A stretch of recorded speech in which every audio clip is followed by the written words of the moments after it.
toujours été en admiration devant les avions, les gros porteurs, ces choses-là. Quand j'étais gamine, mes parents m'ont emmenée au meeting à Mérignac voir les avions. Alors, je dirais que c'était plutôt inconscient parce que je ne m'en suis pas rendu compte à l'époque. Mais c'est vrai qu'à partir du moment où j'ai décidé de changer de voie, c'est celle-là que j'ai prise. Je n'ai absolument pas du tout fait d'études aéronautiques. Je suis partie sur un baccalauréat d'enseignement général, notamment en administration économique et sociale. Je suis partie en faculté pendant 2 ans donc en AES. Et j'avais décidé de quitter le nid, donc il fallait que je travaille, donc j'ai arrêté les études. Donc j'ai été commerciale. Ensuite, j'ai fait une petite fille, donc commercial, c'était pas trop évident avec un bébé sur les bras, donc je suis rentrée un peu par hasard dans la grande distribution et j'ai fait une carrière dans la grande distribution. Mon dernier poste, c'était assistante de direction. Et puis, à la trentaine, j'ai eu un sursaut. Voilà, je me suis dit, c'est plus possible, c'est une condition pas terrible. Et voilà, j'ai jeté l'éponge et je me suis dit, qu'est-ce que tu aimerais faire ?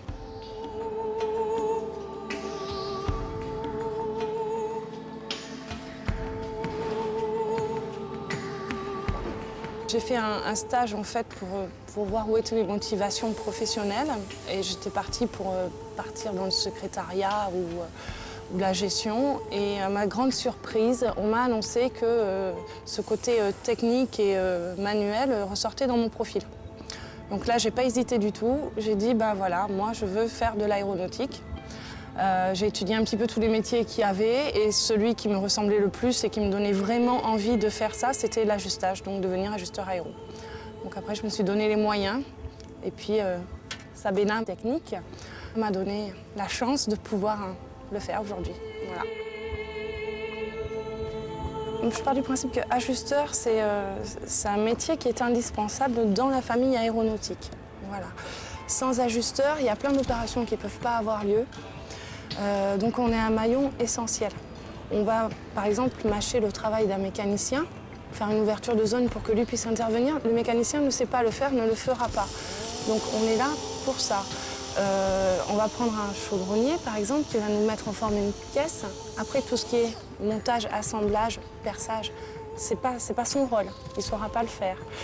On a un rôle aussi qui nous permet d'améliorer au niveau technique. Par exemple, on nous donne un plan. Les problèmes qu'il va y avoir sur ce plan, ce n'est pas le bureau technique qui va les voir, c'est nous. Parce que là, on va dire, voilà, moi je ne peux pas faire ça. Tiens, il manque ça. Là, ce n'est pas réalisable. Et après, on fait avancer la qualité, en fait, comme ça. Un bon ajusteur, il faut compter 7 ans.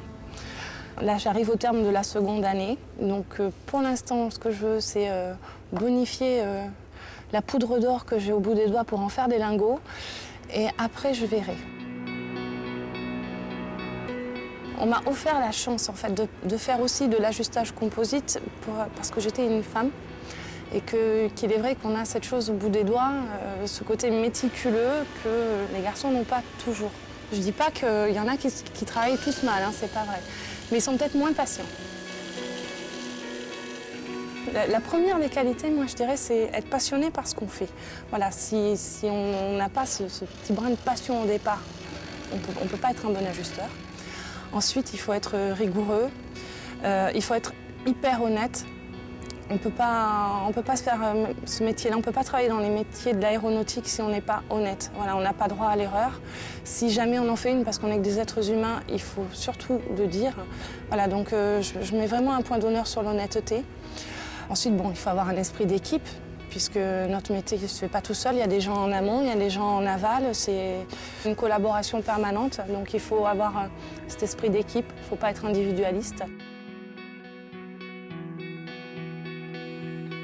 Des appréhensions, oui, on en a un petit peu. On se dit, voilà, j'arrive, il y a 600 personnes sur ce site, je vais être entourée que c'est un milieu masculin. C'est pas parce qu'on est une femme qu'on n'est pas aussi doué qu'eux.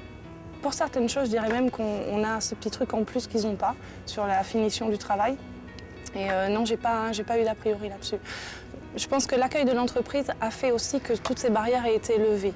Voilà, ça m'a fait découvrir en fait que voilà, dans la vie, rien n'est perdu. Je me rends compte que oui, c'est courageux ce que j'ai fait. Aujourd'hui, quand on me demande ce que je fais, je dis moi je suis ajusteur aéronautique. Alors voilà, puis je monte pas sur les talons, mais pas loin.